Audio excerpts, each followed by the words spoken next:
Alright everyone, it's time for another delicious recipe. We're going to be making chickpeas and rice. This is heavily curried, all sorts of seasonings. Everything in this recipe you can definitely differ if you want. First I want to draw your attention to the rice dressings. When you're making a basic basmati rice, and I'm going to be rinsing it off to reduce its starchiness, a bit of butter, fairly standard. You don't have to technically. Celery salt, you can use other salt if you want, but I'm going to be putting quite a bit of salt actually in the garbanzo beans. A bit of ginger and a bit of paprika. It's very, very basic. It's very, very tasty though. We're going to prep the rice off though first. And what you're going to want is just a basic pot. That's all you want. And there's a 2-to-1 ratio whenever you're working with rice. This is Chan's Indian Basmati Rice. I think I'm pronouncing that correctly. Yeah. Okay. Riced. Basically, this is all you do. Perfect measurement. It doesn't have to be 100% here. This is enough for 2 people for a meal. In fact, it's arguably a little bit more. Believe it or not, that will puff up into many times its volume. All you have to do is put this in a container, rinse it out a little bit, and add twice as much water. So we're literally just going to add it to this. And now I'm going to go over to the sink. Yeah. Liz, the camera woman, very patient with me. This water doesn't count, because all you're going to do, and by the way, I have, washed my hands. That's the first and most important thing you have to do. Now, if you don't have a strainer or something, you can just sort of use your hand. See how that water that's coming out is a little bit on the white side. You'll lose a few grains, and that doesn't really matter. And what you're left with is this. This is no longer so starchy. All you have to do then is take the same cup that you measured. It doesn't matter if it has actual units of measurement. You take 1 cup, you put it in. Now you do another one, and you do the same. That's basically all. That's literally all you have to do for rice. I always used to think it was more complex than that. I was afraid of cooking for quite some time. And now, I'm going to grab another fork. You basically just take this, or whatever you want to put in the rice, and this is, again, there are 1,000 ways to make this. You will probably want a bit of butter, and the herbs, paprika, celery, salt, and a little bit of the ginger. See how nice that looks? It's probably the flag of some country out there. Natives of that country will be very happy, I'm sure. And that's pretty much it. Now, all you have to do is bring it to a roiling boil. So we're going to turn that on high. The butter will dissolve by the time it's boiling. As soon as it boils, we're going to turn it down, simmering, and put the lid on. And then we're going to let it steam for about 10 minutes without letting it go. Alright everyone, the rice has been in for a minute, and we're just waiting for that to boil, but we might as well start things here. And this is very, very simple. These are garbanzo beans, also known as chickpeas. It depends on your culture. The cats are fighting back there, so don't mind them too much. A little bit of oil. I think slightly more of that. I usually use excessive oil. We're going to heat these up fairly fast in order to get things moving.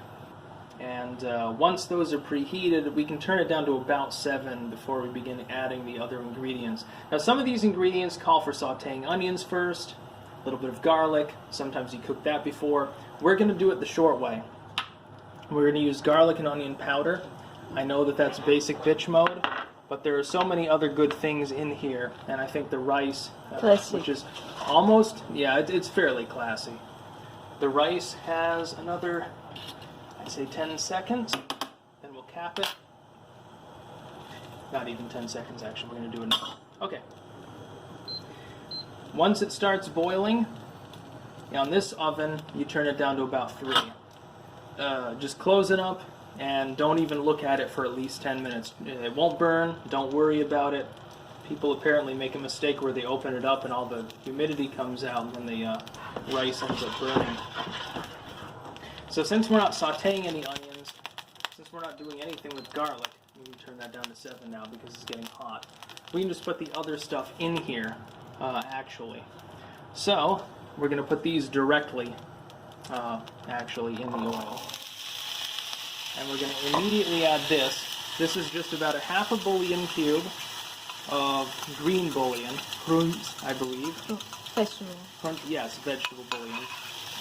It goes right in there. Put those out of our way. We've got onion, we've got garlic. Those can go in more or less right away. And this is to taste, essentially. Yeah, just a little bit of onion powder. A little bit more of the onion, I think, than the garlic. And once we get those out of the way, I'll bring this back up probably to 8. We've got coconut milk, we've got salt, we've got curry powder, we've got various things here.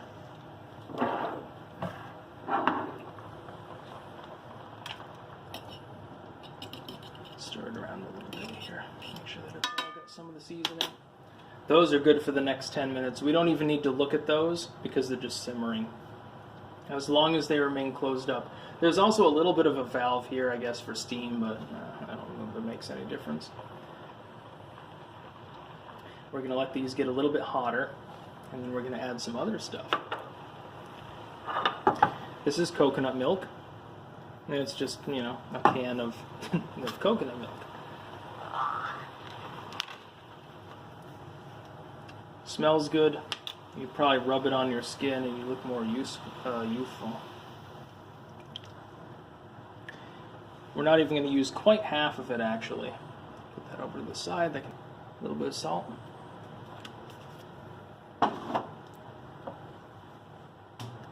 Himalayan crystals have to go up there. They're in timeout for not coming out of the bottle at the right time. Now then, because this is curried chickpeas, we're going to need actual curry. This is so much better, by the way. If you can get this blend or anything similar, this is a Thai curry. It's so much stronger, it smells so much better than the normal curry, which actually I believe we have up here somewhere.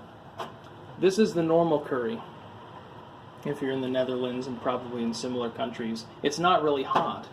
It's branded as hot curry. I don't know about that. I had a lot of it. That's what I'm talking about. No pussy curry for us. I want to actually smell it when it is cooking.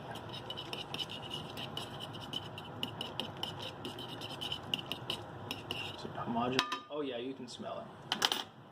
And then this, I figured the original recipe I'm working from actually called for a little bit of honey.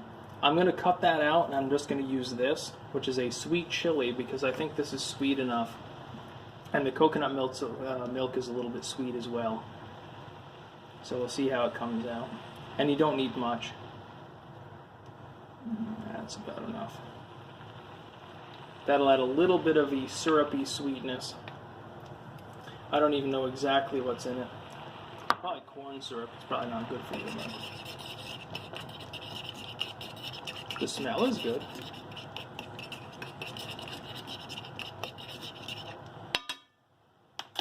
And then we're just going to wait while this boils down. This is roughly done. You want a little bit of liquid in that.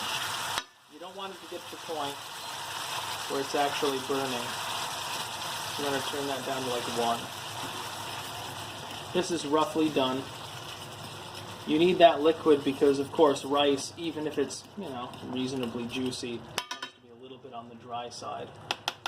We're going to turn the rice off, actually, as well. And I need to get the pot holder, and the rice should be roughly done. Yeah, that's perfect. Look at that. Yep. Absolutely perfect.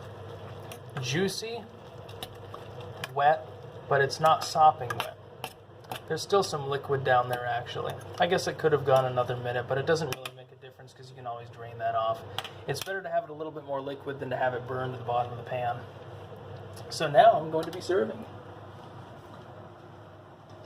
we have our ever-present ladle.